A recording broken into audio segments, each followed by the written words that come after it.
Welcome, everyone. I'm Claire Basterfield, the Communications Director of EU Business School. We're very pleased to welcome you all here today to talk about the world's largest music fest, the Eurovision Song Contest, to learn more about why people are so passionate about it, why it's so important to so many cities around the world, and why it's really big business. So without further ado, and to introduce our very prestigious speakers that are joining us from around Europe, let me present you to Ahmad Haloum, our media liaison from our digital campus. Thank you, everyone. Bye. Thank you very much, Claire. Good evening, Europe, and good morning, Australia. This is something I always wanted to say, but never gonna happen, so I just gotta get it out of the way right now. I want to thank you all over here for coming to our campus, to the media, to the students, and to our distinguished panelists, and everyone watching at home. That really sounded very Eurovision, but yes, or all digital campus students, thank you for coming today. And let me just go ahead and introduce the amazing people that are here with us today. Ana Maria Bordas, she is the Director of Original Contents of the Spanish national broadcaster, Televisión Española, and she was just recently elected on the reference group of the Eurovision Song Contest. Please, a round of applause. Thank you. Thank you for coming today. We also have Kabir Naidu. He is one of the communications consultants for the Italian broadcaster, RAI, and he is as well one of the members, since he's been working with RAI. He was one of the, he was part of the organization last year's contest in Turin, helping all the delegations while we were there. Thank you very much. And last, the heads of communications and digital communication of the Eurovision Song Contest, part of the European Broadcasting Union, who are the organizers of the big festivity, Dave Goodman. Nice to see you. Also, applause for Dave. Did they give you a round of applause as well, Kabir? I don't need it. You can share it. Later, we're going to give him a round of applause. Yes, well, one of the things that I want everyone to know as well, that apart from my work here as a communications liaison at the digital campus of EU, you've seen me around the building, but I'm also part of one of the delegations, which is the Czech one. So sometimes when I say we, I just mean, you're going to say, what is he talking about? Sometimes I'm part of that family as well, the Eurovision family. So let's just start with this. We're also going to have some questions online, so if everyone has questions, they're going to let us know from the digital side, and also if you have questions at some point, you can raise your hand. When we have some time, we'll go to them. Let's go with, for each one of you, what inspired you to work on the Eurovision Song Contest? What made you make the jump, and how did you get there?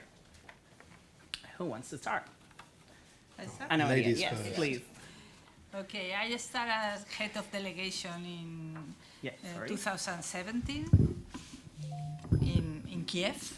My first Eurovision Song Contest was in Kiev. I sent a big hug to all the Ukrainian people. And I was there because I was head of international projects in that time. And we have a lot of problems with Eurovision. It was not good time there because all the Spanish participation in Eurovision was questioning back those days. And the company decided to make a change, and they asked me to be head of delegation. And I arrived there, and I am very happy because I have learned a lot, and I have enjoyed a lot. And I think when you are part of the Eurovision family, you feel very connected with the, not only with the Eurovision Song Contest, but with all the people, and you see the importance of that big event that for me is the most important music event in Europe, and is not only in Europe now because it has an audience of 200, more or less 200 million people around the world. So I am very happy to be part of that. Well, where do I start with my Eurovision story? I watched it as a kid, like all of you, I guess, and fell in love with it, and always thought what a dream it would be to be able to work on something that united people and was so exciting. And it was that magic, watching a television show that was being broadcast in so many countries at the same time.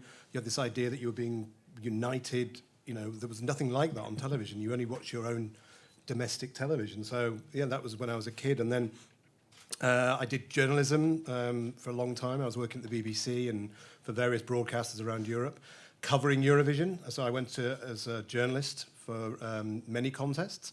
And then I found myself in Switzerland, in Geneva, working, doing English language radio. And the job ended, and I was fortunate enough to get a contract at the EBU doing radio news, which was my previous profession. And from that, it turned into communications. And it was always my dream to be able to do the job I do now, which is to look after all the communications for the Song Contest and the Junior Song Contest and all the digital platforms, and to really revolutionize what we're doing digitally and to extend the brand, essentially, to make it more than a TV show, because Eurovision has become more than a TV show. So that was my story, yeah. I'm very fortunate that I followed my dreams and I made it eventually, so I'm really lucky, privileged to be where I am now. And similarly to Dave, then I obviously started watching it as a fan and enjoying it. It was a very strange situation, but the UK representative in 2000 was my next door neighbour. So we were friends, and she invited me to go and see the selection show back in the UK, and then it became, obviously when she was selected and won, Nikki French, I went with her in 2000, and it was much smaller, as you can imagine, not like it is now. We were all in the same hotel, all 25 countries, and that was it, you know, in Stockholm. And it was just a party for a week, and sort of fell in love with it, went back, we were invited back. Nikki was invited back in Copenhagen, so I went back with her. And then I went as a fan, as an attendee for a couple of years, and then I didn't go to Serbia or Moscow, and a lot of fans weren't traveling at that time, and there was a lot of issues around concerns about gay rights traveling to the country there, and they thought it's concerning, so people didn't want to travel. And so my colleague and I, Russell, who's here, we decided we would do a fan event in London, and we started what's one of the, as you know now, the preview party. So the Barcelona one, obviously it's in its second year, but we started ours back in 2009, 8. And that's where it was born from, because we didn't have a lot of fans traveling out, and we had a lot of interest for artists to perform in London. And so we created the London Eurovision Party, and that's now been going for 15 years, I think. Well, this will be its 14th year, pandemic aside. And Italy came back to the contest in 2011, and they had no idea how big the contest had become, because they stepped away after 97. And they came back in 2011, and it was a very small team. They thought they'd be okay with just 3 people going to Dusseldorf, and they soon realized after coming to the London party that they needed some help. So I got a phone call after that saying, would I be part of their delegation, part of their team, and get involved with everything to do with logistics and PR and press and communications for Italy. And I've not left since. That was it. It was sort of a long-standing agreement that they need the expertise, which was I'm very privileged to be part of that, and very lucky to be sort of fallen into that role. And now part of the organisation, backstage team, delegation management for last year as well. How was managing 37 different countries on the same spot? Well, I'm making very sure lucky, Ahmed. He did great. Thanks. He helped a lot, all the delegations. It helped being in that role. It helps. My previous years of Eurovision helped me massively, because I knew everybody, and a lot of the faces were the same. The heads of delegation, the heads of press, we knew each other. So it wasn't. I wasn't new to the role, and I knew the expectations. I knew what I needed in my role as a delegation, as part of the team. So we weren't going into it blind in Turin. I knew exactly if we could preempt the situations and preempt what they needed, it helped. So it wasn't too difficult. There were strange requests. There were requests all the time. There's things happen. People have different requests. Different artists have different requests. But, Definitely things happen. Things happen. Things happen in Eurovision. So it goes just for a quick answer because I think you a little bit build up to the next question. It's, in your opinion, what makes Eurovision such a unique and beloved event? And why do you think it continues to draw such a huge global audience year after year? Well, what makes Eurovision? I mean, you've said that it's unique. There is nothing like the Eurovision Song Contest, and I think because there isn't, and because it's got a history in every country in Europe, however long that history is, whether it goes back to 56 or 94 or whenever countries have joined in the last 67 years, there is a relationship in every country with this TV show, and like Christmas, it comes around every year, and it's part of people's cultural landscape. And people who find it discover something that's just really magical and different. And it's a competition, a friendly competition between countries, and it's a musical competition. So it's like the Olympics of music. And it's hard to describe why people love it, but they love it because of its Europeanness, I think, because it's countries on the screen competing, but in a friendly way, and it's different genres of music. And it opens a window, I think, for people into other cultures and other genres of music, and that's, I think, why people love it once you've seen it. And when I talk to a lot of people internationally who maybe have only seen it recently because of the Netflix film, because they become aware of it in countries that didn't take part, they see something that really does bring people together, and they see something that's very special and really unique. And it's that uniqueness, that sense of family, and the artists that get involved as well. And you can feel that. And you certainly, when you go to the event, and when people come for the first time, they see this amazing unifying experience that is like no other TV show. And I think all of that together just makes it a really interesting proposition. And in the television landscape, where people are watching streaming, they're binging series on their own, there are very few shows like the Eurovision Song Contest where everybody sits down and watches live television at the same time in 37 plus countries, and now everybody's watching some. As well, it is like a family gathering. Yeah, exactly. And together to watch it. It's one of the few moments which unite people in front of the television in the modern television landscape. And I think Anna can speak to that a lot in terms of how people consume television. This is still appointment to view television. And beyond that, in terms of the digital platforms, it's a year-round event now. Mm-hmm. And so everybody who wants to get involved can spend the whole year discussing, watching, analysing the Eurovision Song Contest. It's not just 1 week in May anymore. We have this always-on strategy on our digital platforms. We're starting in March today, the kicking off the whole. Yeah, but party. it's all year round because you have Junior Eurovision, you have Eurovision. The brand is growing and growing, and all the year you are working for it, and all the year everybody's speaking talking about that. Because it's music as well. Music is eternal. It continues, and there's so much heritage to discover. So people who find Eurovision have 66 other years to discover if they've never seen. And I remember meeting some Americans who found Eurovision through Netflix, and they said, we loved it. So we started watching all the old contests, and we've got back to 2008, and they're going back in time. And I think that's the fantastic thing about the contest, is its history. Let's just see over here if anyone, do you all know what it is, correct? Yeah. Yes? And do you love it or hate it? Like, do you love it or hate it? That's why they're here. Yeah. How you found out about Eurovision? Anyone wants to tell us how you? Yeah. The hand mic, please. So show of hands then. Who loves it? Or who hates it? Who hates it? And who's going to admit it? And who's here to find out what if they like it or hate it? Who's never watched it? I see a hand at the back. Who has never watched the show before? No shame. I think some people are really scared. Okay. Oh, that's cool. You never watched it? Yeah, 2 Latinos and You've never watched the 2 it? girls from Argentina, Venezuela, and where are you from? India. Yeah, we didn't have it there. Yeah. We're gonna get there at some point because the brand is expanding as well. So maybe you want to share. Anyone wants to tell us when was the first time you saw it? I mean, ever since I can remember, we always, year after year, watched the Eurovision Song Contest with my family, and it has brought a sense of we gathered in front of the TV doing something together. And I remember my favorite one. I was really young. It was when Lordi won. I think that was my absolute favorite. But it's just a tradition at this point, Thank you.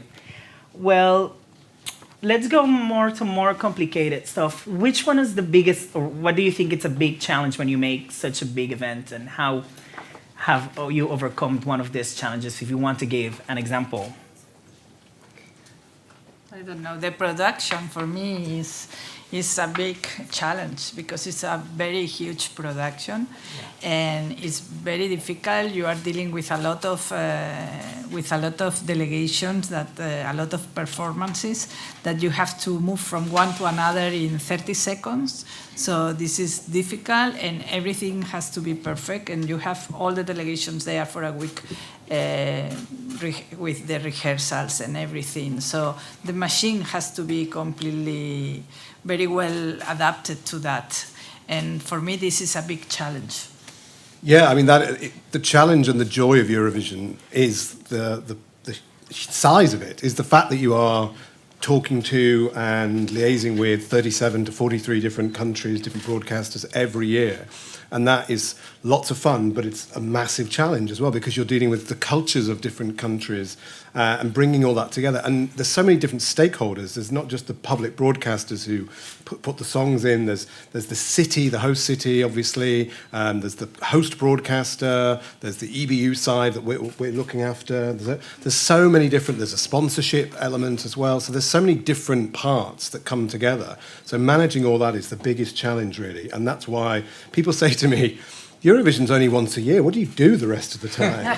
It's like, yeah, because I don't do anything for 10 months, and then suddenly we're planning an event in 2 months. But it takes that whole year to make these shows, there's 3 live shows, and everything that goes with that happen. It's so much logistics, so much planning. And that's what, that's the biggest challenge, really, is getting everybody on the same page and the deadlines and the logistics. That's really, and I think, Kabir, from being that in the host broadcast. Yeah, and from a performance aspect, you have things like that you have to have the attention to detail right down to the finest detail. So, for example, the seamstresses, there needs to be people backstage that are working to be able to fix a costume because feathers have dropped off from somebody in rehearsal, or, something's broken, or something needs dry cleaning. You've got temperature of the dressing rooms. Is it too cold? Is it too hot? Someone wants it warmer. People from the Mediterranean are coming and they're saying they're freezing, and actually, you're in Italy and it's not that cold, but they're cold because they're used to really warm temperatures. And then wait till they get to Liverpool. The UK arrive and they're like, this is too hot. This is, like they're not used to that temperature. So culturally, you have things. Then we have, for example, with Israel, there's cultural security aspects. They need to come. They have the secret police, for example, will come earlier. They will check the venue. They will check areas. They will ask to see the dressing rooms to make sure that everything is secure for them. So there's so many things that we have to think about from looking after as a team and as a unit. But then also you have dietary requirements. Is there enough on the menus for everybody that's going to be eating different things? Is there kosher food? Is there halal food? Is there, all of that needs to be considered. It's the attention to detail, the stuff that you have to think about right down to that minutiae is really key to make somebody happy for those 2 weeks that we're hosting them as a host broadcaster. Because essentially we're having to house 43 sometimes, different nationalities with people with different requirements, range of abilities, disabilities, anything that you have to consider. So last year we had 41 countries competing. Is that correct? 41? 40 40 countries. Can you tell me, please, do you remember roughly how many people or how many delegates were overall that you had to take care of? How many, an amount of people? I know that Czechia we were 12. No, 14 last year. I think if I'm right, I think there was something like 8,000 people were accredited on last year's show. That's across the whole production, from somebody who's cleaning to somebody who's on the stage. 8,000 people were accredited. You had to take care of how many, Kabir? I looked after anyone with a D badge, so anyone who's a delegation. Yeah, but how many were how many? I don't know, how many? Well, there's, I think, 20 maximum. 20 maximum. Yeah. 20 per country. Okay, so who's the good one in math? 20 Times for 40. 14? Yeah, that was a lot of people that you had to take care of. So you can imagine the magnitude of attention to detail that he was just mentioning. Also, it is important to know that each one, obviously, there are 37 countries, but also each country has different cultures and they have different ways of seeing things. Just basically, when you do something on stage, we never use words like magical. because what's magical in one country is completely different to other, or beautiful. What is beauty? So it is really, you have to be very specific when you are asking or requesting some things, because the cultural difference is really, really big. So it is something, as you mentioned, the attention to detail, getting into there is very, very important. You were mentioning something about mistresses. Seamstresses. No mistresses. I'm so sorry. Plenty of those at Eurovision as well. It's not that sort of show. Family show. I don't know what you're watching. It's a family show, okay? Wrong Got it show. wrong. It's fine. No, but can you? Okay, maybe this is the good question then.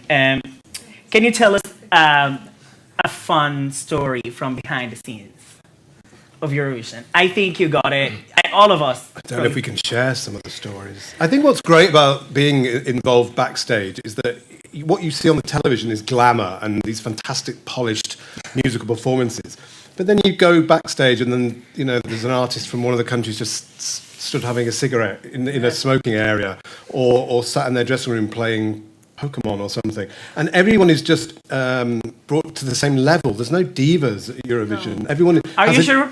Well, apart from yourself, Ahmed. No, I'm not talking about myself. But generally, everyone has the same size dressing room, and everyone is treated the same, and everyone goes to the same catering, and they all sit there eating the same food. Or they're on the floor. Yeah, I mean, it's like everyone is sort of democratized at Eurovision. Everyone is treated the same, and maybe within a delegation there might be some difficulties, which probably Kabir and Anna can speak to a lot more. But from when I see backstage, I see so many people just getting on, and although it's a competition, no one is trying to hurt each other. No one is trying to, it's very undermine healthy. It's a very healthy and competition. friendly. Yeah, and I love that. And actually, one of my favourite moments is, I think it was in Kyiv, in 2017, when just before the grand final, I was doing an interview in the arena, and I saw a guy with a vacuum cleaner vacuuming the green room.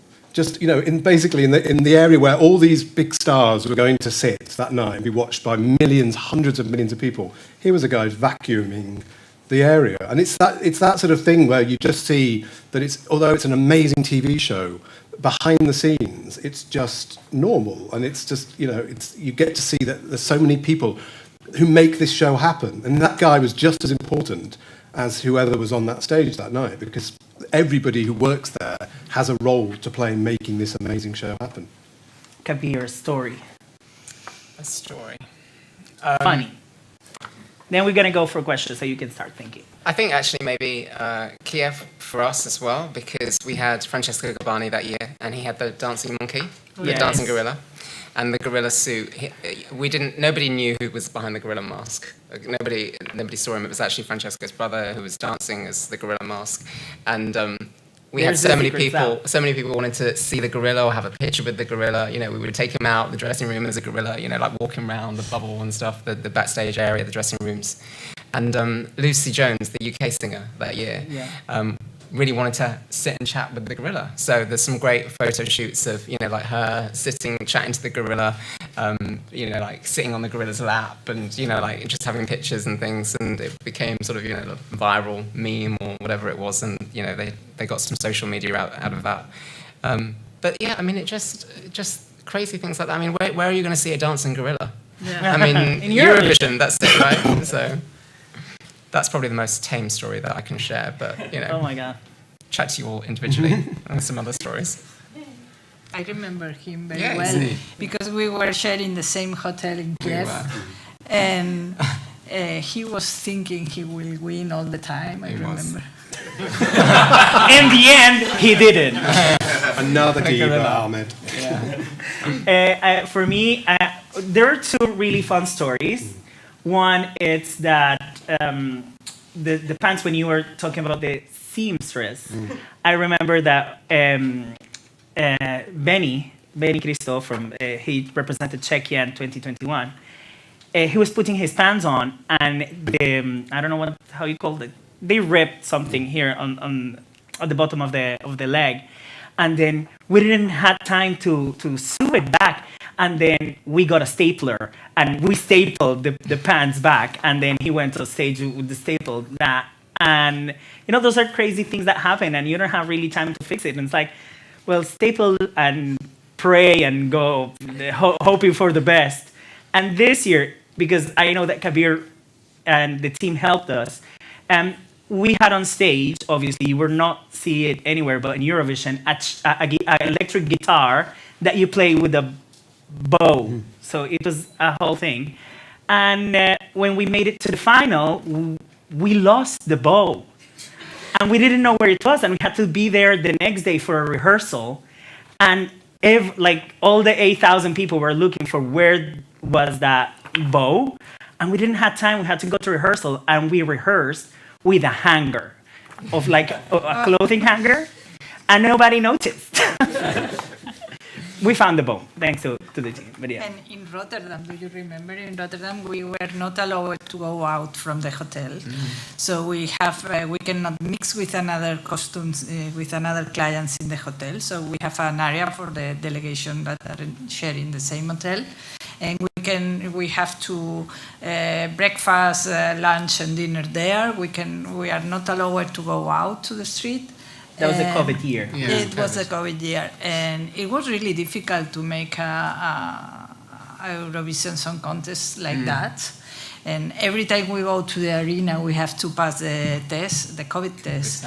So the queue, do you remember the queue? Yes. And we have to wait there, and we were always like, if someone of our delegation will not go out, maybe he is ill, and then all the delegation has to be quarantined. So it was really difficult that year. It was very stressful because, you wake up in the morning, it's like, okay, show day, I want to do it. Then you go to the COVID test and you sit and you wait for the text message that tell you that you can compete. If it is positive, then all the work that you did for months is not happening. They play a backup tape. And it was very stressful just waiting for that SMS. Thankfully, most of us were okay. Yes. Only Iceland. They still came fourth, which is great. Good for them. Then let's just talk a bit about now where the contest is heading. Thanks to, let's say, social media, TikTok, or even before TikTok became as big as it is, many Eurovision songs after the contest have, had an impact. But can you tell us, well, it wasn't Italy? Do you remember the Italian band Måneskin? Have you heard of it? Yeah? I'm begging. Okay, so they came out of Eurovision. That's what some people might not remember. And then also Snapping 1, 2, where? I was expecting you to finish it, but you didn't. But thank you very much anyway. But can you tell us how the impact that social media is having right now on Eurovision? Well, yeah, exactly. I mean, you've just highlighted Snap, Armenia's entry last year, came 20th in the competition, but then became a huge global hit afterwards, thanks to it going viral on TikTok. And that, is really important because these platforms are where Sam Ryder's another example from the United Kingdom last year. He came from TikTok. That's where he was found, and it gave him a platform to showcase his amazing voice. And then he comes to Eurovision, millions more people see him, and he's gone stratospheric. So that partnership that we now have with TikTok and with all, we work with all the different platforms because they reach millions of people that don't necessarily watch television all the time. So they're discovering the song contest through digital platforms, and then that brings them to watch the television, or they watch it on our YouTube channel because that's available in every country. Okay, quick question, just to build up to have, are we going to incorporate the social media platforms on our work that we're going to do during this year or for the future? You were mentioning, for those who don't know, then the EBU right now has a partnership with TikTok. In terms of sponsors? With the Spotify as well? Do you work close with them? No, well, we work closely with them, but we have no official partnership. But the fantastic thing about the Eurovision Song Contest now is because it's so big, it's so popular. We have so many different people, big platforms like Spotify, who want to capitalise on the success of the Song Contest. It's really a golden era for the Eurovision Song Contest because it's producing hits. And that's the great thing about it. It's success breeds success. The more hits that come out of Eurovision, the more people are interested in getting involved and being together with us. So we're really lucky that all the different platforms, including the streaming ones, really want to work with us. But we don't have no official partnership with Spotify. But they are doing a lot this year in terms of promoting the songs and doing a lot playlists with the artists and the sound of each country and different highlights. So it's fantastic for us. It makes a Thank you. a real Kabir? difference. I mean, just if you look back, if you consider like the last 10 years, if you just look back 10 years and how quickly things have changed, you see, first of all, the demographic, the audience that are watching. There's such a younger audience now involved watching Eurovision that's getting involved with it, through the platforms. 10 years ago, 5 years ago, there's no way an artist would think, oh, I'm putting this song out, but I should also probably do a TikTok routine to match it. You wouldn't. That's something that would never be thought of 5 years. I mean, if we said to an artist 5 years ago, by the way, think of a dance routine to match this song, they'd think I was possessed, And now this is natural. This is the first thing people are doing. It's like, let's get this out on TikTok as a routine, as just a snippet of the song, just to try and build traction with the younger generation and the younger demographics that are consuming it that way. Yeah. And artists are co-sharing things. They are doing things together through the platforms. Yeah. And the biggest audience we have on our digital platforms now is women aged 16 to 24. So it's a totally different demographic from how people used to perceive the Eurovision Song Contest as being something for your parents' generation or for older people. Actually, the biggest part of our audience now are younger people who are every year finding it. Like with TikTok last year, I think 5 to 7 million watched the contest on TikTok, and they were people who'd never seen the Eurovision Song Contest before, and they found it through TikTok, and then could explore the whole universe on the other platforms. So and that it's really important. That younger generation of fans, I mean, we see it as people trying to buy tickets for these events, these preview events. They're not old enough to, say, get into the venue because it's an 18-plus venue or the alcohol license in the UK. They're outside, camping outside the venue to try and get a picture with their artist at 10 in the morning when they're coming for rehearsals. They are obsessed with the fans. They become obsessive with that fandom, and they just want to. You should be careful, though. Get pictures. No, but in a nice way. They're so passionate about it, and as soon as they can buy a ticket, as soon as they're 18, they're there. Like, oh, we've watched this. Oh, we've been outside for the last 4 years. We're so happy to meet them, and they're. I mean, it's great for the artists. It's great exposure, and it's great for them. It's great for the contest. It just builds and builds. I think it's a healthy, most of the time. Well, I mean, if Måneskin can sell out the O2 in London as 20,000 people for an Italian rock band in London selling out the O2 Arena, I mean, UK bands couldn't even dream of that. You did work with Måneskin, right? Yes, I remember that. Yes. Yeah. No, that's why he cannot share more behind the scenes stories. Ana Maria, something that you want to add? They say everything, but it's true that the digital wall is crucial for Eurovision, and now it's something that is working all year long, because the platforms are approaching the broadcasters when we have the pre-selections and everything, and they want to have agreements with us to make a Spotify list or a TikTok agreement or whatever. So really, we have in Spain, for example, in the 2 past years, we have built a pre-selection who has help us very much to arrive to young audiences, and the digital part of all that process has been crucial. Now getting slightly more into business, how can we balance, or in your case, you have to balance many delegations, your artists as well. How do we balance the artistic vision and creative expression with the commercial considerations that the broadcasters need and sponsors? How is that game? So, should I talk about it? Well, I'm just thinking from a production side. Obviously, from a creative aspect, creatives have directions of how they want to stage their song. The creative team behind a song is crucial. And in the sense of Eurovision, A, it's a competition, but B, the host broadcasters have limitations to what they can do on that stage, be it the venue roof structure or the size or the weight or how big the stage is going to be. So your creative team from one delegation might say, we want to have this huge disco ball and 10 people coming out of a disco ball, or 6 people coming out of a disco ball, say for example. And we're like, okay, but we can't, the weight of that won't be able to be sat on that stage, so they're going to have to change it. So from a commercial aspect, the cost implications for the host broadcaster with staging that and building a stage, but then the delegation's costs of having to then change props or import those props or send the props to the country, then it becomes an additional cost.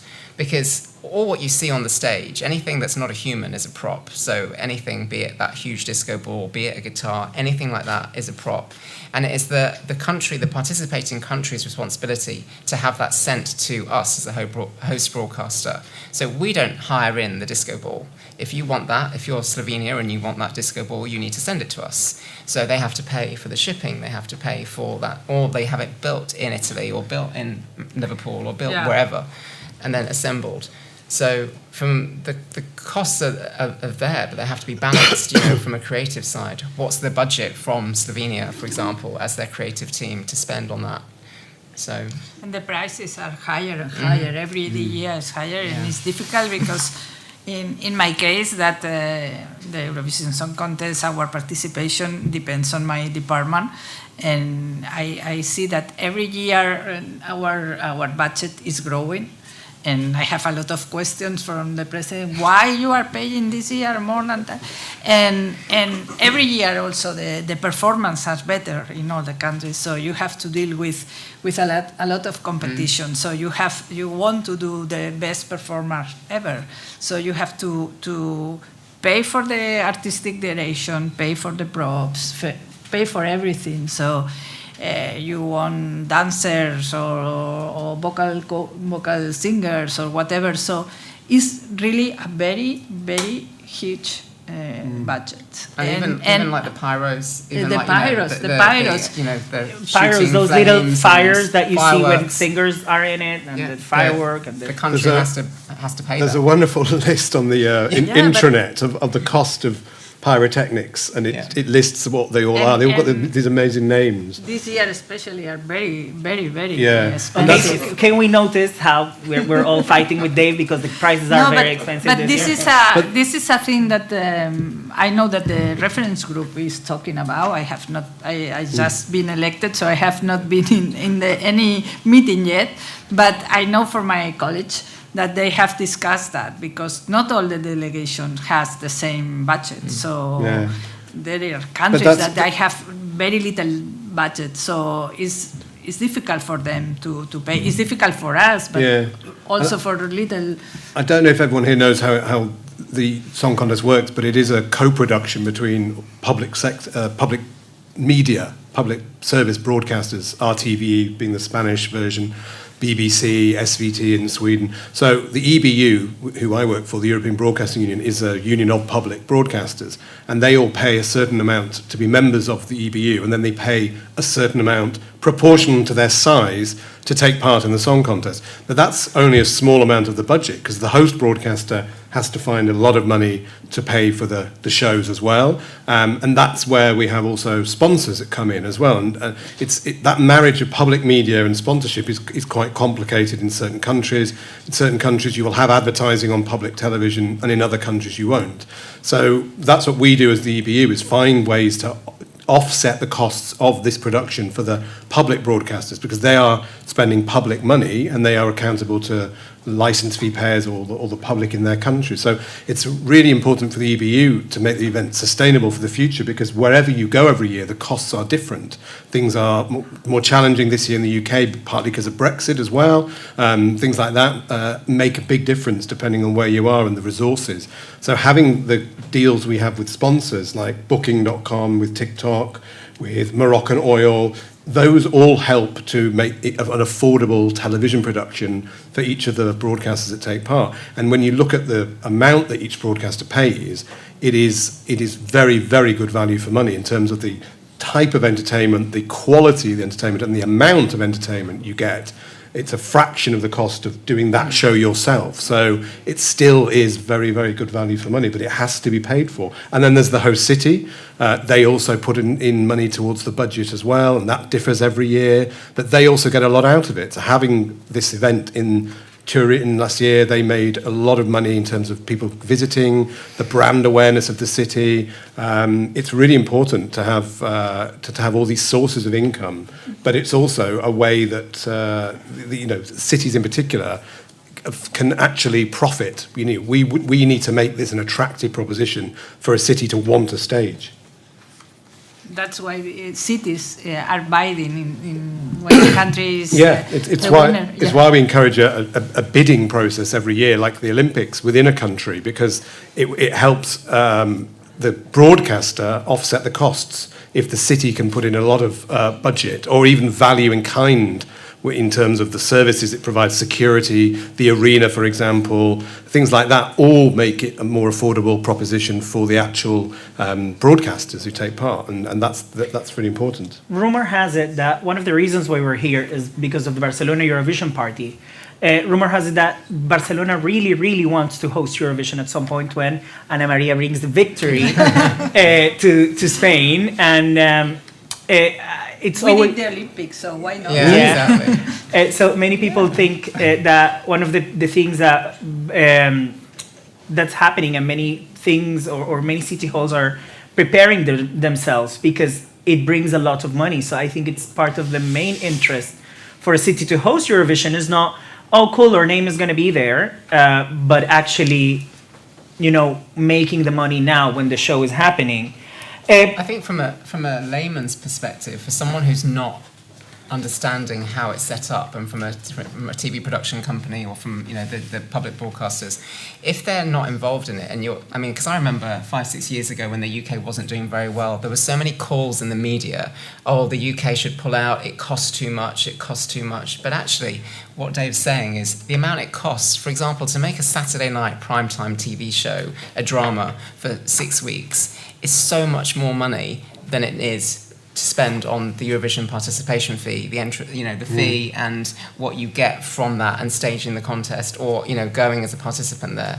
So broadcasting that, if you look at 4 hours on a Saturday night, 2 hours on a Tuesday night, 2 hours on a Thursday for primetime TV, it's the offset of the cost there for that week of programming, and the affiliated programming that you can get from it outweighs the cost of entry. So public broadcasters, why would anyone want to pull out? This is my because argument in my company. Yeah. All the time. Just send it to me. I'll tell you next week. But we also know that in case you guys use one of the biggest festivals, which is Sanremo, to select your song, even though it's not specially for it, you invite the winner of Sanremo to go to Eurovision, which is all part of the let's say the same chain of entertainment. Now, TVE started with Benidorm Fest last year, and it has been a success. How is perceived when you have to... let's just ask the question again. Is it really worth it to make that investment, Ana Maria, now in this, not only on money, but the manpower, because people are really involved in it? It's really worth it, really. Because you can see the results. Because during many years in the company, we were investing a lot of money, but we have not really a strategy, because we have a lot of internal discussions and problems, and for different circumstances, I don't want to explain. Oh, she can't. No, but 2 years ago, the president of the company told me and my boss, we have to reverse that situation of Eurovision, because everybody in Spain is saying that we are not really compromised with Eurovision, that we are not investing money. That it was not true, because we were investing a lot of money, but without a strategy. And then we decided to make a pre-selection system, every year the same, and we built that Benidorm Fest from scratch.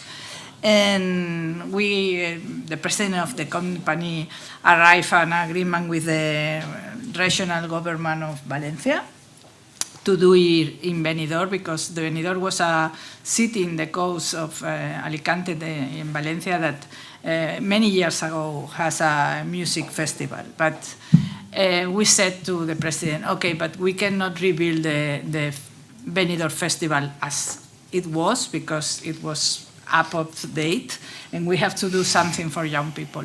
So we build our strategy to do that as a pre-selection and as a way to use the festival, the Benidorm Fest, to discover young talent and make the young audiences come back to Eurovision. And in 2 years, we have really had a very successful, everybody in Spain knows now the Benidorm Fest. The city of Benidorm becomes, during the week of the Benidorm Fest, a full city with a lot of activities. And because it's in the midst of winter. Yes. It's still in winter, so not many people go But the city has a lot of profit. The Valencia has a lot of profit. So, and we have reverse all the situation, because now we have the record companies on our side, the music industry is on our side. Artists are changing the perception, the view they have from Eurovision. They have discovered this all kind of artists and record companies that if they come to Eurovision, to the Benidorm Fest, they have great profits later. For example, this year, we win with Blanca Paloma, is now our representative, but the second one, Vico, has the most successful in TikTok, in the platforms, in Spotify. She will be this summer very famous, and she has received a proposal for outside Spain. So they are seeing that this is really profit, and for us it's very important. And we did that the first year. And we finished third. So after coming on the bottom, yes, you got 0 points. Well, 2 years ago, no?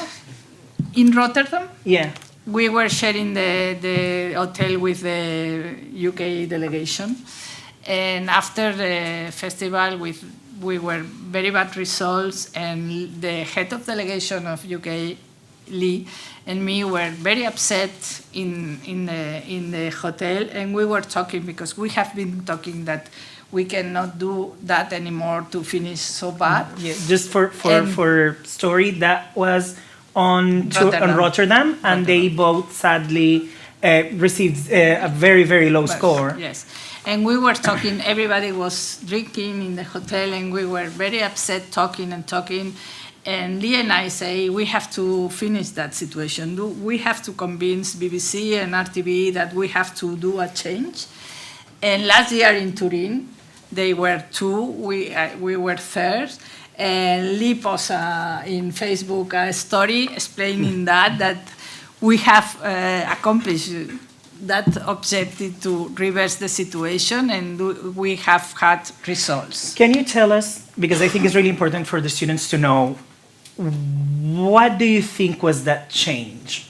Was it a mindset? Was it a consulting company that came? What was the change that you think that drove Spain from being last or second to last for 3 years in a row to all of a sudden come third? We established a very big team, transversal team in the company. We hired some musical assessors, experts to help us to see how, which kind of music we have to bring to the Benidorm Fest, that from different genders and everything. And then we build a digital and strategy, and we talk with all the companies, we call the artists. We make a very big effort. And I think we have a long way to go, but we are in the right path now. Well, congratulations for that. Now I think going more to advertisement, because I think this is something that many of the students will be interested. In your case, as Benidorm Fest, as a host broadcaster, and as the EBU, how do you work with sponsors and advertise them to integrate their brands on your shows? How was that? And we have not advertising in RTVE. It's because not allowed for the law in Spain. So we have only the sponsors, official sponsors for Eurovision. Yeah, and that's quite the challenge because there is not the visibility on television in a lot of the big markets. So when sponsors come on board, they come on board knowing that they will be visible on a branding board like this on photographs, for example, but they might not appear on television, certainly not in places like Spain and the UK where there is no advertising. However, there is advertising in a lot of the countries, which if you watch the show and you go to the green room where the artists are sitting, that's usually when there's a break in the broadcast, and in a lot of countries where there is advertising on a local level, because of course there's a big television audience in that country, so this makes money for the broadcaster who has advertising. But then there's also Moroccan Oil, for example, our biggest partner, our presenting partner. Their logo appears before the break and at the end of the break, so they get that visibility there. But they also get it on our digital platforms as well, so that becomes a big deal now in terms of when we negotiate sponsorship. We negotiate access to our platforms and how much for instance, with Booking, we make a series with Booking that their name will go on, that goes on our platforms, that will be seen by hundreds of thousands, millions of people. Same with Moroccan Oil, you see their logo on some of our posts, so they get the visibility through the digital platforms, which is why they're very important now to sponsors. And at the local level, there are national sponsors in every country. So Italy last year had a lot of local sponsorship. So it really does depend on what country you're in, but it's really important now for the song contest and for all the broadcasts that take part that we have this level of sponsorship, because that really does offset the costs for the broadcasters. You have mentioned Moroccan Oil as being the biggest presenting partner. Can you walk us a little bit about that collaboration that you have with them? If you can. Yeah, well, it's not an area I deal with, the sort of the implementation of the contract with Moroccan Oil rather than the negotiation. But they came on board, I think, after the contest in Tel Aviv in 2019, because they could see, we had a sponsor that year called MyHeritage, who are an Israeli company, and they could see a lot of the visibility that MyHeritage were getting at the song contest in Tel Aviv. So they were very interested in partnering in terms of what they could see were the benefits of having their name associated with such a global brand. So we negotiated with them a long, medium-term contract to become the presenting partner, which was the first time we'd had a contract. I think in previous years, it had been very much sponsored would come on board for 1 year, depending on the market. And again, that makes a big difference. Depending on where you are, it makes a difference between which sponsors are interested in being associated with you. And actually, one of the benefits of being in the United Kingdom this year is that a lot of the headquarters of most of the major brands are in the European headquarters are in London.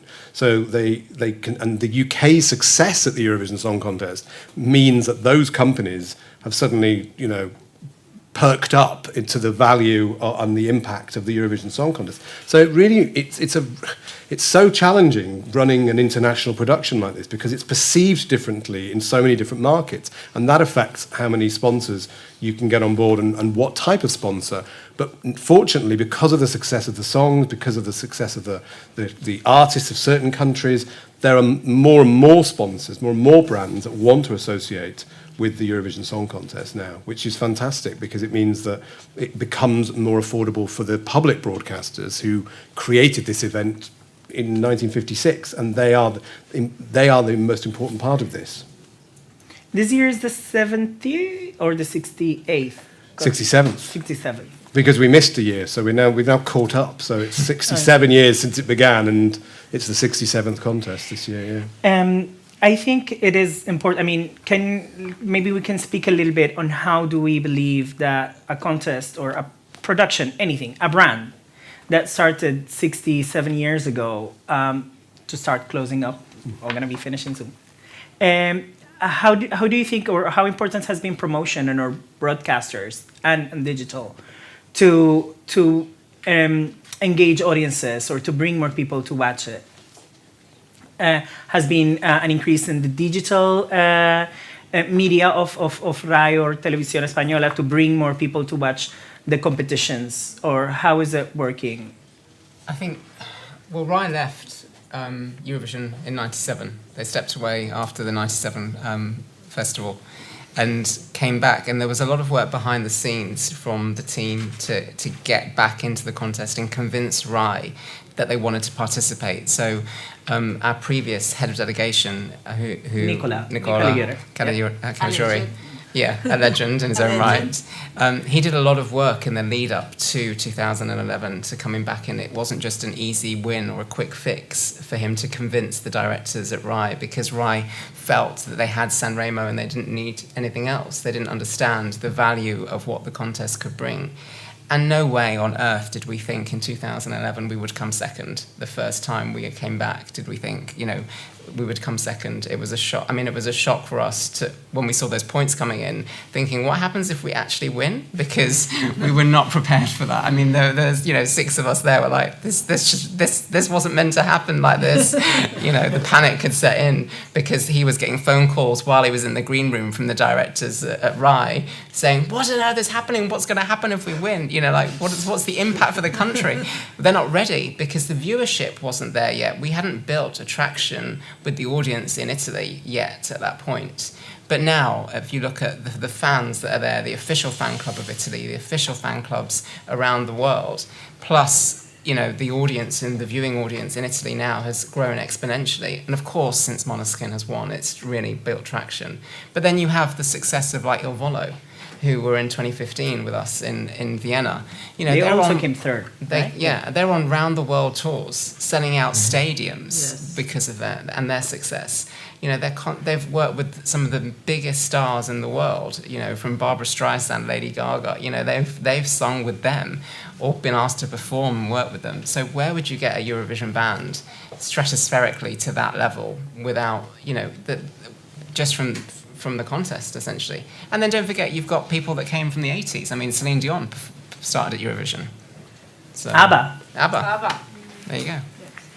So promotion, in answer to your question, the promotion is important because it builds the traction. I mean, we needed to do that with the audiences to build from the Sanremo Festival and our participation to then get the audience that we needed to have a successful win and then be able to sell that to the public as a we've won the contest. So the host cities then were interested in hosting it because they understood it. They understood what Eurovision meant. And how do you promote now Eurovision during the year in Italy, or just on the head now to the contest with Jesus, I'm missing the Italian participant. RAI has so many socials now. Marco Mengoni. Mengoni. Sorry. It's okay. Marco Mengoni, with who also did Eurovision. So this is something interesting. Marco did it in 2013, and now he is back. Yeah. Many artists do come back because they see the platform it can be. Mm-hmm. So how are you building up the platform or the promotion for Italian audiences to watch Eurovision along with Marco? Marco attracts an audience in Italy automatically. He has such a huge following already. I mean, he's selling out stadiums around Italy. So automatically, by announcing Marco as the participant, the viewership will be there from an Italian audience because it's him. There's minimal that needs to be done to attract an audience in that sense because it's there. But RAI will have their comms plans in place already. There's going to be everything down from the tiny little snippets of footage, montages or something in between shows, advertising it.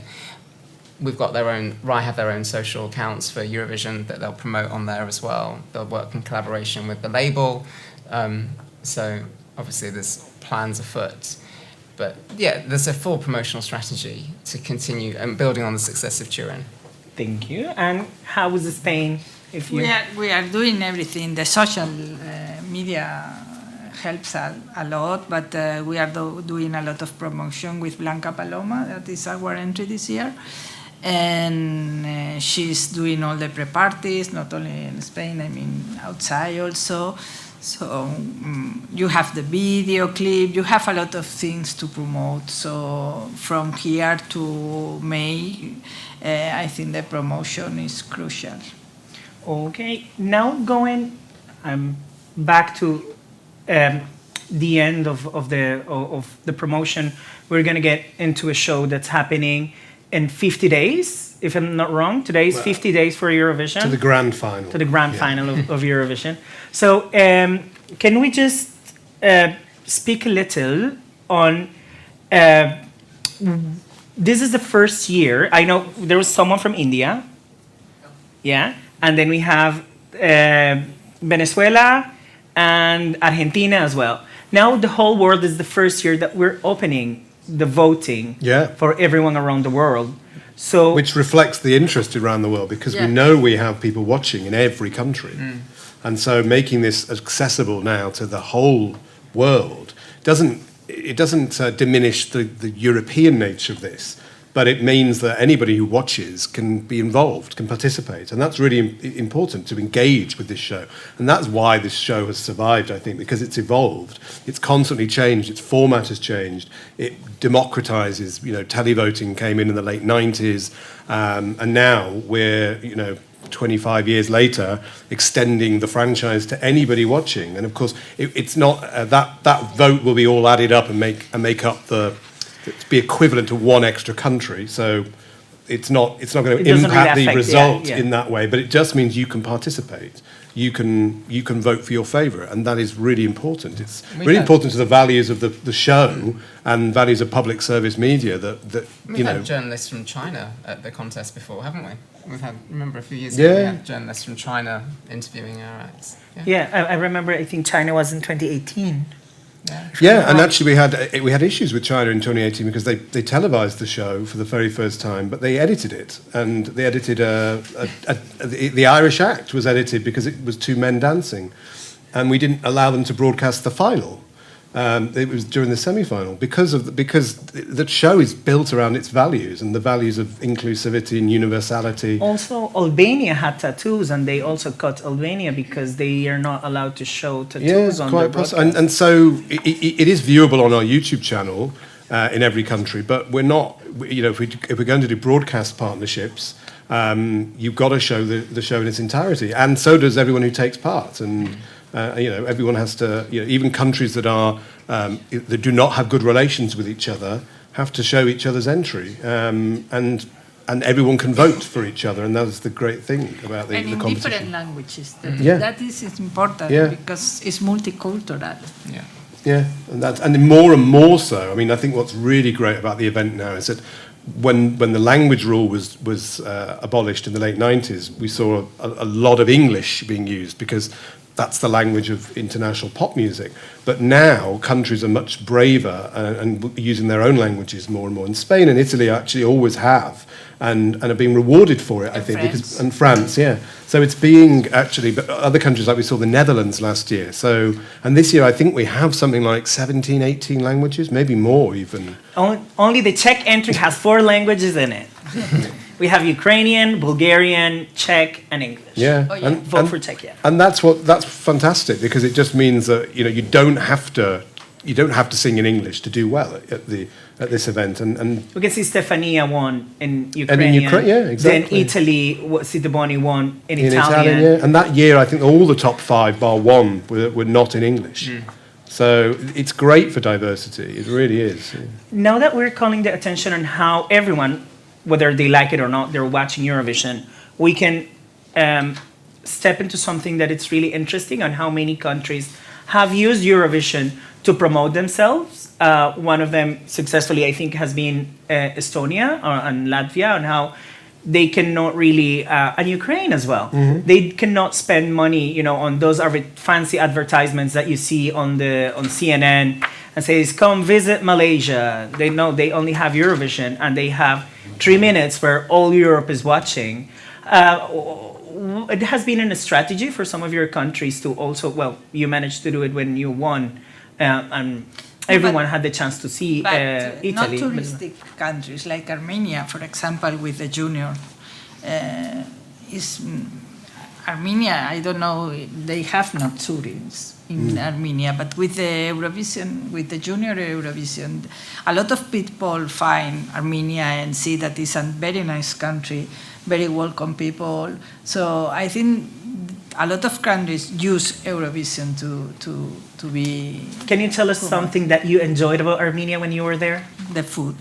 And people are very welcome, very open. For me, it was very I discovered to see how many life there is on the streets in Armenia. Everybody was on the streets. Even in winter. Even in winter, or terrace everywhere. People, they told us that they go out every day, even during weekdays. So Winston Churchill's brandy was from Armenia.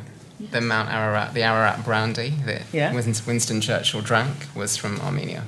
So that was like, I mean, heritage that country has that I would never have known about that. And the last question for the panelists, then we're gonna go for you if you have questions to ask.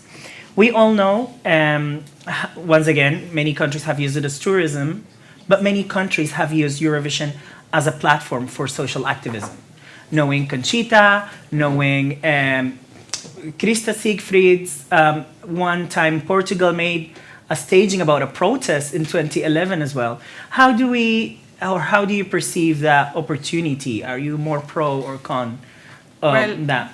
We have rules about that. We cannot use the Eurovision Song Contest to make political statements or use for any cause that is not strictly the music and everything. So the entries, the songs has to be, when you send a song there, you have to know that the writing of the song has to be following the rules. And I think that is good, because this is a music event, and I don't think it's good that people use for another things. We've always had it that Eurovision isn't political. It's not a politicized event. And you remember that Iceland from a couple of years ago were in the green room, and they showed a flag that they shouldn't have. Last year we had an issue that we stopped happening, that I had to stop because one of the acts wanted to bring in a flag into the green room, and she was on her way back to the green room with a flag that she shouldn't have been with, and we had to take the flag away.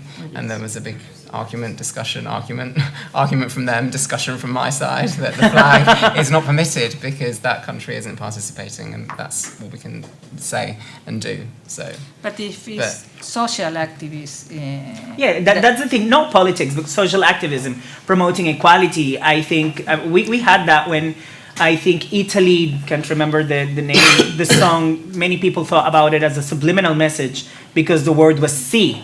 Just the day of a referendum about divorce was in the 60s or 70s? Yeah, 74. Yeah, 74. And as well, we had Krista Siegfried kissing a woman on stage because she was also promoting marriage equality in Finland.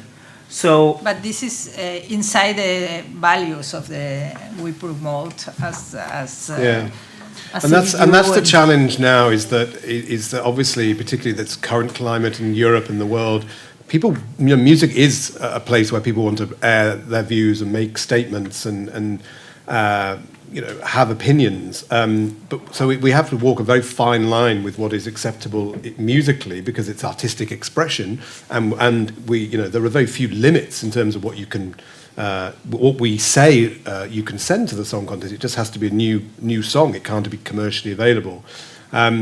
But I think Anna's put a finger on it, and I think the conversation a lot this year has been about values. Are these songs in line with the values of the event? Are they inclusive? Are they standing for what this event stands for, as diversity and the coming together of nations and peace in peaceful competition? And I think when you look at it in those terms, that's where I think we find ourselves. Where we make the decisions is like, is this in line with our own values?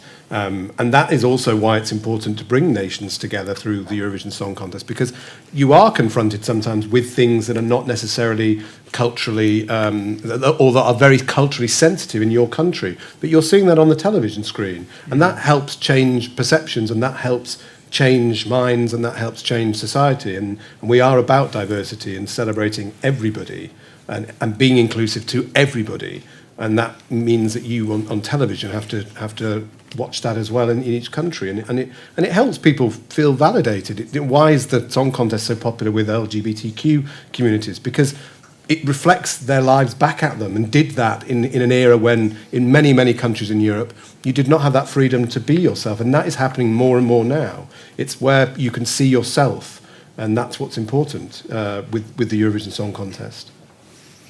Thank you. Well, we have questions from anyone? Yep, microphone, 1 second. Yeah, but there are people on TV that they need on at home, not well. Juli, again. I was just going to ask, can we learn who that flag story is about from last year? Is that secret? Sorry. Okay. It's best not. Okay, that's Sorry. good enough. Thank you. Any question that anyone want to? Over here? I have a question about the Italian delegation. Like, as you've said with Sanremo, almost every single year Italy can send a superstar in the Italian industry to Eurovision. So, like, yeah, last year at the time of Eurovision, Blanca was arguably the biggest star in Italy at the time.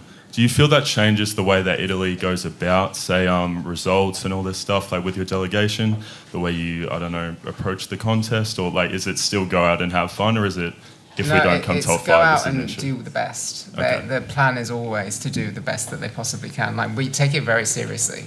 Like, we're not sending. I mean, even Francesco's staging with the monkey thing, it wasn't a joke act. He was, the song was a serious song, and everybody wants to do really well. And from an Italian perspective, they culturally believe music's so important to them as a culture anyway.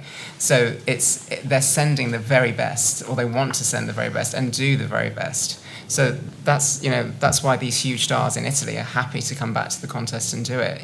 They're then put on an equal footing with everybody else. You could be a brand new artist and be up against someone who's huge in that country as well, but they take it just as seriously. Yeah. Thank you. Here they have a question. Yeah, it's a question for Kadir, but it's possible today for Anna, whatever you want. I want to ask you about last year in Turin, about the stage and that amazing cinematic sound that finally didn't work. And I suppose it could be a very tricky situation in a communication way to talk about the situation and to say, okay, Sure. that didn't work, but we have to do an amazing contest. So tell me a little bit about this situation. So the stage was decided to be built in Italy. The original plans were to build it and then bring it in, but because of time constraints and the time we had the venue, we didn't have that time. So there was limitations to that. The other limitations were the lights that we had. We had to have the lights installed before the stage could be installed, and the lights were due to come from Ukraine. That's where we had previously arranged for, them to be bought from. Or rented from. And then, of course, when the situation changed in Ukraine, we couldn't get those lights in. So it impacted us massively. And then we then had to hire those lights at a separate cost, a new cost, from Germany. So there were so many add-on effects that happened with that production, which you know about. But then with the stage worked, but it took time to reset. So it would rotate, but it needed a reset after each time it had been used. And unfortunately, we didn't have that time buffer in between each song. So if somebody had used it in song 1, they couldn't then use it in song 2, but they could use it in song 3. So to be fair to all competitors, what we said was we will not use it for the competition element, it will be static, but for the special guest performances of Wallo, for example, then they would use it. So that's what happened. So it was about fairness in the competition as well. Any other question over here? Sorry, my question is for Dave.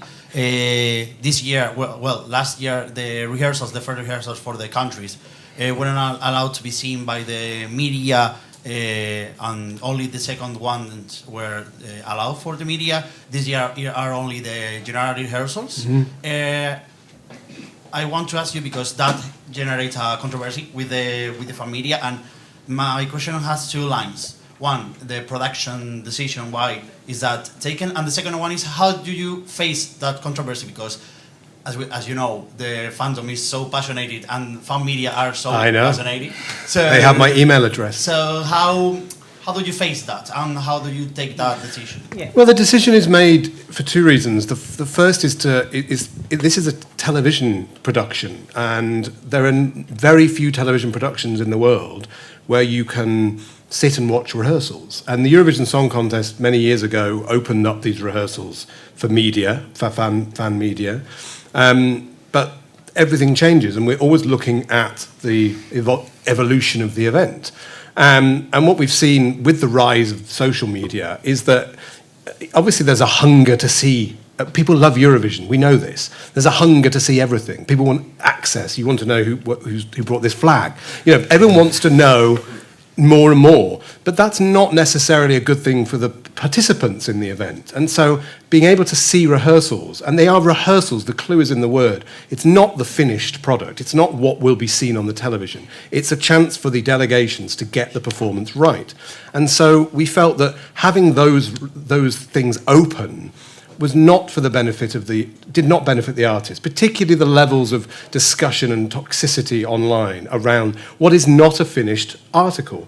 And so the decision was made to make what in most productions are rehearsals to be closed. So we will share clips because we know there's a hunger to see what is happening in the host city. So we will share moments, but we'll discuss that with the delegations, what they'd like to share, and make sure that it's shared in a way that people, can still enjoy the build-up, and we can create a buzz, but the artists can rehearse privately and safely without having everything they're doing on stage, any mistake they might make, any vocal that might not, because we saw that people would discuss vocals in rehearsals. Well, that's not being judged by anybody, and the artist has to save their voice. So really, this is a policy to protect the artists and also make it more exciting for the audience. Because if you put all this out there in the first week, then there's nothing to look forward to when the shows go on air the following week. So I think we've struck a balance here that we've still got highlights going out. We've still got little teases of what's happening, and we still have the dress rehearsal for each live show open to media. So the media will still have access to see the show and see what has been prepared and talk about it before the show goes live to the millions of people watching. So it's really a balance to help the delegations. Can we just speak on how do you deal with that criticism, or how do you deal with? But I think that from an artist's perspective.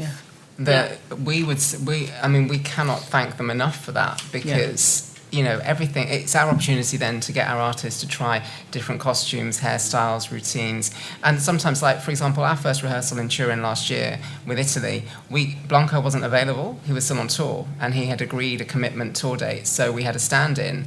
So that first rehearsal, what's the point of showing it? It's not even our singer, so... No, and the artists are very afraid all the time. They are asking, why?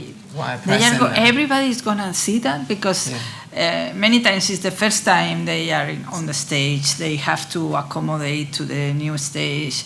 The things are not working well, because the first time you always ask the first and the two times. The second time you always ask for changes in the camera direction, in everything, in lighting and everything. So if you do that and you are upset but things are not working in the first time, never with any delegation. That's why you are going to the viewing room and asking for all the changes. And then you see in the press and in all the digitals that, this is an awful, horrible performance, and that. You feel very bad, and the artists are very affected. They see it too, and then they've got the press voting, and you see all that, and then the artists behind are there, that screen. There's a heart that beats, and they have put a lot of effort. And I do believe as well, if you have surprises on your staging, you don't really want to show it directly. Like we had, Chanel had a different version of her song that she performed. Sam had a guitar solo that normally wasn't there. So if there are also surprises that are going to happen, I think it's always and I'd like to put the question back. Why?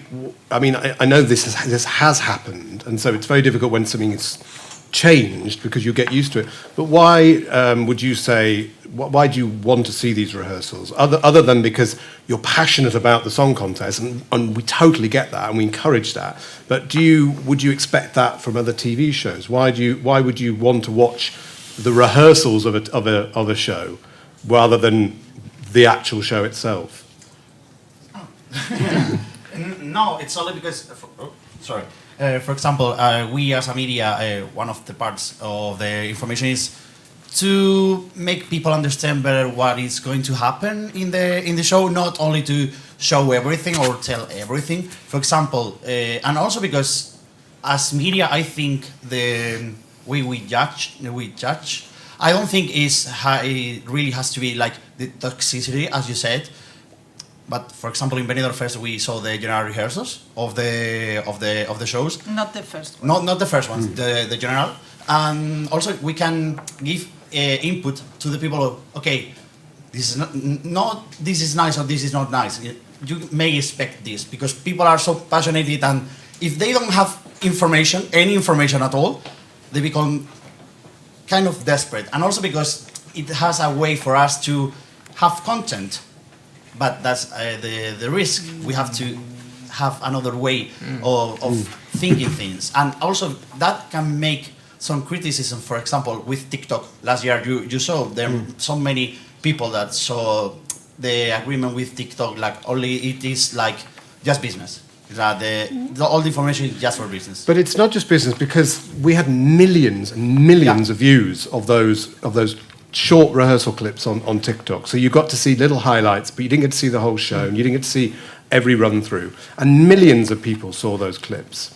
And so that's what's really important. You know, this is a TV show that needs to reach millions of people, and we want to build it every year. So although we totally understand that the people who follow it year round, the fan community media, they're really important. They will always be important. But it's also really important to grow this show amongst the mainstream audience and reach them as well. So it's finding that balance. And actually this year, you know, there will be opportunities to meet the artist just as there was before in the media centre. We're going to do online. We're going to be on TikTok with each artist, where everybody from around the world can interact with the artist. And we will share little clips, and we will share lots of backstage content on the official channels. And that's where, you know, most television productions will share their content. They will do it on their official channels, and that's not to exclude anybody, and we want as many people to be at the event and to come to Liverpool and enjoy it, but also we want to be able to protect the artists who are taking part, because that's really important. A competition, you know, for the artists. It's a competition, and if media are judging the competing acts, and they're judging based on a rehearsal, first rehearsal, second rehearsal that hasn't gone well, for whatever reason, be it the prop doesn't work because, you know, it hasn't arrived. For example, last year we had a prop that didn't arrive in time for the first rehearsal, so they had to do it without. The artist wasn't there, like I just said, for Italy. So how can they be fairly judged? Is it the media's place then to judge a rehearsal? Maybe not. So from an artist's point of view, to be fair to them as a competitor or competing artists against each other, you know, personally looking after artists, I really value it because we don't have a huge pressure then on them to have to manage. Yeah. Also, a fun fact about last year's and a prop and a rehearsal, because it was revealed on our business immersion week that we did on the digital campus last semester. We had one of the producers of the competition was here, and she mentioned just once again how you have to be very specific on how you let's say, describe things. So a certain country requested a mirrored piano. So, and they paid for it. And they sent the mirrored piano. When they came to see the mirrored piano, they expected a piano that looked like a mirror. And actually, they just gave them a piano, but the other, like, upside down, like weird. And then that rehearsal didn't go that well. So they had to change and pay and bring another piano that really fitted that. So it was a very different performance when they got the right piano. The last question over here. It's just following on from what Kabir said. It's for Anna and Kabir. When you work with artists for stuff like the Barcelona pre-party and the ones around Europe, does it make much difference to the end result? And do you ever have to convince them to do it? Because it is a lot of work. It depends of the artist. Sometimes, if it's a very, like in Italy, normally the artists are very well known. So I don't know in case of Italy, but sometimes they don't want to do that. But in our case, in the last years, they want, because they understand that it's important, and they like very much to know the other artists, the other countries, and to interact. And when they go to the first one, they were surprised, and then they want to go to the other one. And I think it's good because they share time with other artists. They be in a stage. They do the. It's not the same as they are. No, in our case, Blanca Paloma will not do all the show that we will have in Liverpool in the pre-parties, but they are knowing each other and sharing. I think it's very important. Yeah, absolutely. I mean, speaking from a Big Five perspective, we are automatically qualified for the final. So there's not a lot of opportunity sometimes for them to meet the other artists. And during the Eurovision rehearsal week, you don't get a huge amount of time with other delegations. So, okay, maybe at the opening party or something like that is the first time they're all together. But no one country is going to get around all 43, no matter how their social media manager is, like, get a picture here, get a picture there. It's just not going to happen. So the pre-parties are brilliant in order for them to interact with each other, get content with each other, let their hair down because they're not competing. It's a fun time. I mean, you might look back. I mean, for us, when we had Conchita in London with Mons, and Tom came back the second year as Conchita again when he won because they had such a great time and they were there backstage pouring the drinks in the green room for the other artists after the show. That picture was so valuable to SVT and the media in Aftonbladet. It went, out on their national newspaper. Just a picture of, Tom with Mons backstage, Conchita with Mons backstage, because, they were having a great time, and they get to meet them. Like when Francesca Michelin in 2016 for us in Italy came on the London stage and then went and met other acts. She really came out of her shell, met all the different countries that were performing, and they built those friendships. And we had it in 2015, with Tom, Ruth Lorenzo, Susie from Portugal. They became these three divas of the competition in 2014 because they just built a friendship together. So I think there's value in it, definitely, for them as artists. As well. Sorry, but also from a territorial point of view for the markets they're trying to sell records in. It's great exposure with the media. If you have the right media there, we had Conchita on Breakfast TV the next day. Where else could have that happened if they weren't performing? Graham Norton's show that following weekend. So the fact that they're there and they're getting that media exposure, they're able to sell records. The labels are happy because, we're looking now at Marco's tour and he hasn't announced anything for some other territories where he's popular yet, possibly because of other events that are coming. So it's really important for where they can sell music, sell albums. Also, we need, or also, how to say, we point out that many parties, many of these events are broadcasted. Like the Barcelona pre-party is going to be broadcasted on BTV, then another one is going to be broadcasted on Spanish TV. So it is also a big exposure for them, for the audience from that particular country to see it. And now speaking as the head of media for Czechia, it's important because as he mentioned, they get to know each other, they start collaborating and they want to release music together, which is always valuable. And I think it eases the competition, the nerves of a competition when they are in the country and, you're in this dressing room and you're like, but knowing that you have friends, beside and on the other dressing room, and you can go and sit a little, try to clear your head instead of, oh, no, again, my delegation, which is the people that I've been with all day during this. It just gives them that opportunity of bonding and having it. Yeah. Is this going to affect? You never know. That's the answer, because as he mentioned, something can happen in a pre-party that can catapult the person to stardom, for saying in the best way possible, But also, it's just, you never know how nervous may be an artist if they, they don't have that coping opportunity or coping mechanism, having friends around. So, yeah, I think they're good. Now, yeah. One more question, possibly? Yeah, maybe. Thank you. Hi, this is Saf. I come from the US, and we have a fan organization, Eurovision NYC. So my question is about a possible involvement of the US in the future in the similar capacity to Australia. The success is measured by the global awareness and the viral hits and the streams. Mm-hmm. And I think that part of that is, the US audiences, because every Eurovision singer wants to, become successful in the US.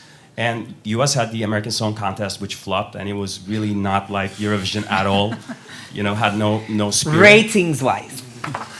the show just did not reflect the spirit of Eurovision. I mean, I'm American, but also Turkish, so I understand both sides. And I was wondering if you think like that's a viable way of getting US involved and, you know, further grow the contest in the future.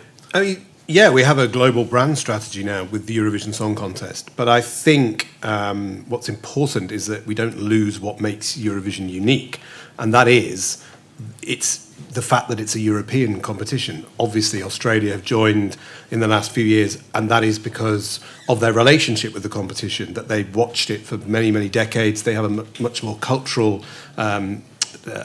tie with Europe as well. So adding in other countries, nothing is off the table, essentially. And where there is interest, obviously we want to grow the brand. But that's why the EBU is selling the format and why it sold the format to NBC to develop the American Song Contest. And we hope that it will return. Talks with Latin America to develop the format there, Asia as well. So creating Eurovision in other territories, I think, is where we want to take this. Whether that means those territories will then join the European competition, that's really up to the broadcasters who take part. And Anna is now on the steering committee of the Eurovision Song Contest. And those are the sort of questions that are discussed with the owners, because everybody at the EBU, the broadcasters, members of the EBU, own this brand, and it's up to them how it will develop and how it will grow. So it's hard to say in the future, but what we do know is there is a huge interest in the United States for Eurovision. Particularly our website is read very much by the US audience. It's on NBC Peacock. It's streamed, but that might not continue in the future. And I know from my perspective, the more people who can see this show, the more free to air it can be in other territories, the better, because the more people who can see it, the more we can grow the Eurovision Song Contest, the more people can find this fantastic show that we know and love in Europe. So, yeah, that's really what we want to do. Thank you very much. Thank you all for coming. One last thing. Who has tickets for the show today? Who doesn't have tickets and wants to compete for the ticket? Oh no, we only got two. But well, thank you very much. Thank you, Anna. Thank you, Kabir. Thank you, Dave. Thank you for everyone watching. And we hope to see you tonight on the carpet at some point. Yeah. Thank you. Thank you.